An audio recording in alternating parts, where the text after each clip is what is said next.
రమ్మి ఆడండి, cash గెలుచుకోండి. junglyrummy.com లో 100% welcome bonus తో జాయిన్ అవ్వండి. ఈ లాక్డౌన్ పీరియడ్ చాలా కష్టంగా ఉంది. ఫ్రీడమ్ దొబ్బింది. బయటికి వెళ్దాం అంటే పోలీసులు లాఠీలు ఇచ్చి కొడుతున్నారు. తెచ్చిన సరుకులు ఎన్ని రోజులు వస్తాయో తెలియదు. ఇట్లా చాలా కష్టాలు పడుతున్నాం. అయితే మనలాంటి కష్టాలు ప్రపంచంలో చాలా ఉన్నాయి. వీటిని సరదాగా కొన్ని చెప్తా. 2011లో సిరియా వార్ స్టార్ట్ అయింది. 11 నుంచి 2019 వరకు జరిగింది. సిరియా మొత్తం నాశనం, లక్షల మంది చచ్చిపోయారు. డమస్కస్ సిటీ లేదు, అలెప్పో సిటీ లేదు, పవర్ లేదు, వాటర్ లేదు. ఆ శిథిలాల మధ్య ఎక్కడికి వెళ్ళాలో తెలియక అక్కడ పెళ్ళాం పిల్లలతో అలా బిక్కుమంటూ బతుకుతున్నారు. ఇది సిరియా. అలాగే నైజీరియాలో బోకో హరాం ఇస్ ఎ టెర్రరిస్ట్ గ్రూప్. అది 2009లో వాళ్ళు స్టార్ట్ చేశారు. వారు ఇట్స్ ఎ రిలీజియస్ వార్. అక్కడ కూడా లక్షల మంది చచ్చిపోయారు. ఒక స్కూల్ మీద పడి 300 మంది అమ్మాయిల్ని మాస్ కిడ్నాప్ చేశారు. వరల్డ్ లో బిగ్గెస్ట్ కిడ్నాప్ అది. గవర్నమెంట్ కూడా ఏం చేయలేకపోయింది.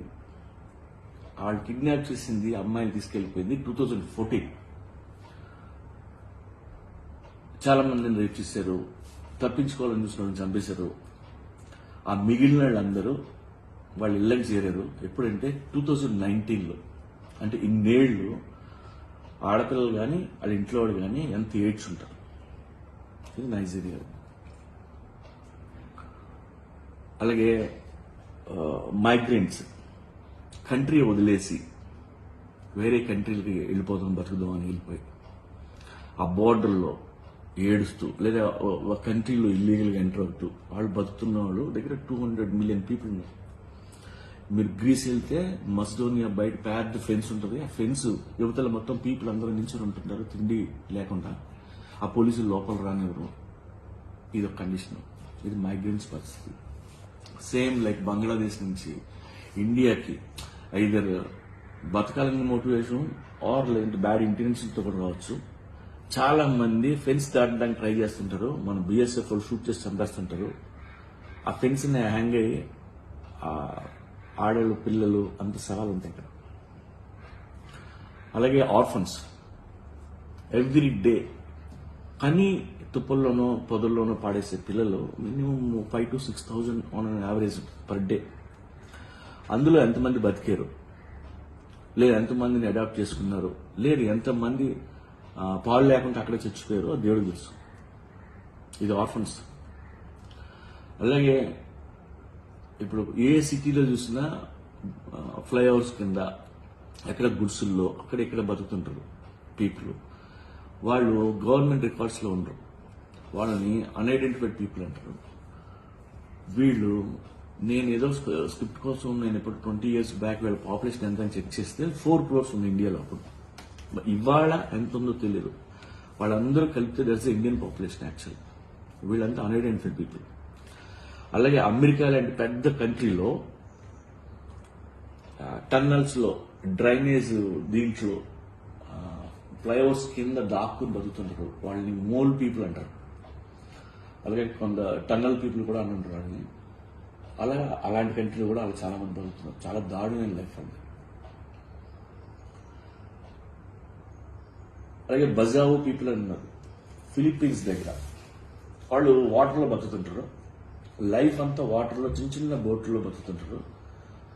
ఆ పీపుల్కి కరెన్సీ అవసరం లేదు. వాళ్ళు ఫిషింగ్ చేసి చేపలు పట్టుకెళ్ళి వడ్డీకి ఇస్తుంటారు. వాళ్ళు ఏవో కిరోస్ను వెజిటబుల్స్ ఇస్తే మళ్ళీ పట్టుకుని వెళ్ళి ఆ పడవల్లోనే బతుకుతుంటారు. అక్కడే పడుకుంటారు, అక్కడే చచ్చిపోతుంటారు.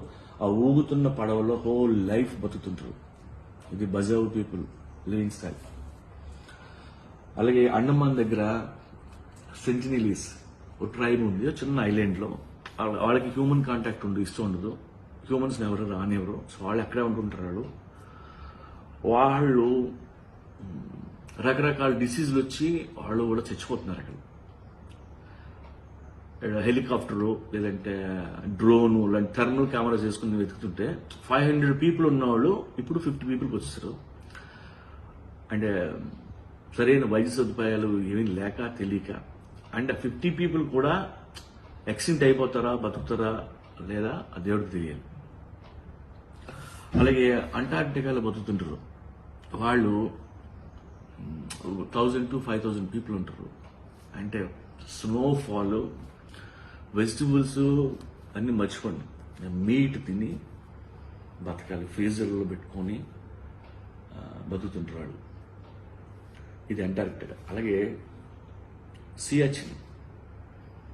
సియాచిన్ మౌంటైన్ మన సోల్జర్స్ అందరూ ఆ పైని ఇండియాని ప్రొటెక్ట్ చేస్తూ ఉంటారు. అక్కడ టెంపరేచర్ -50 to -60. అంటే ఎలాంటి కండిషన్, మంత్స్ టుగెదర్ ఎక్కడానికి వాళ్ళకి చాలా రోజులు పడుతుంది. ఎక్కకుండా మంత్స్ టుగెదర్ అక్కడ జాబ్ చేస్తుంటారు. ఇళ్ళకి ఫోన్లు ఉండవు, ఏమి ఉండవు, తినడానికి తిండి 3 పూట్ల ఉండదు. అంటే ఒక గ్యాలన్ కిరోసిన్ గవర్నమెంట్ కానీ వాళ్ళకి పంపించాలి అంటే గవర్నమెంట్కి 2 లక్షలు ఖర్చు అవుతుంది. హెలికాప్టర్ నుంచి తీసుకెళ్లి వదిలేస్తే ఆ సోల్జర్స్ పట్టుకున్నారా లేదా చేయి జారి లోయలో పడిపోయిందో తెలియదు కండిషన్. ఆ కిరోసిన్తో అన్ని ఉడకబెట్టుకుని బతకాలి. పైగా చలి కోసం ఫ్రాస్ట్ బైట్ అయ్యి ఏళ్ళు, చెవులు, ముక్కు ఇవన్నీ రాలి పడిపోతుంటాయి మన సోల్జర్స్కి.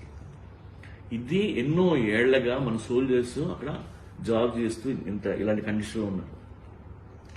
సో వరల్డ్లో ఇన్ని కష్టాలు ఉన్నాయి, ఇన్ని దరిద్రాలు ఉన్నాయి. మన లాక్డౌన్తో పోలిస్తే నథింగ్. అండ్ మనం ఫ్రీడమ్ లేదు, బయటికి వెళ్ళలేక ఏడుస్తున్నాం తప్ప వాటితో కంపేర్ చేస్తే మనం చాలా మంచి పొజిషన్లో ఉన్నాం. April 14th అయిపోతుంది అనుకోవద్దు. May 1st వెళ్ళొచ్చు, June 1st వెళ్ళొచ్చు. గవర్నమెంట్ చెప్పట్లేదు కానీ they will extend because rest of the world 8 weeks lockdown ఉన్నది. మనది క్యూర్ అయ్యేంత వరకు మనం వదిలిపెట్టరు. అది సో దానికి ప్రిపేర్ అవ్వండి. లాక్డౌన్ పీరియడ్ ఏదో దారుణం అలా ఫీల్ అవ్వద్దు.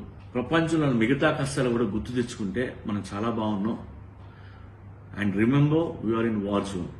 Please cooperate. జంగ్లీ రమ్మీని జాయిన్ అవ్వండి 25 రూపాయల ఫ్రీ క్యాష్ తో. ఇప్పుడే యాప్ ని డౌన్లోడ్ చేసుకుని 100% వెల్కమ్ బోనస్ ని పొందండి. Hi India Glitz viewers, this is Sailesh Kolanu. Hi India Glitz viewers, this is Rohani Sharma. Hello guys, Nenu Preeti Asrani. For latest updates, movie reviews and interviews, please subscribe to IG Telugu. For movie updates and interviews, subscribe to IG Telugu. And for latest movie gossips, updates and everything, please do subscribe to IG Telugu. Please subscribe to IG Telugu. Thank you.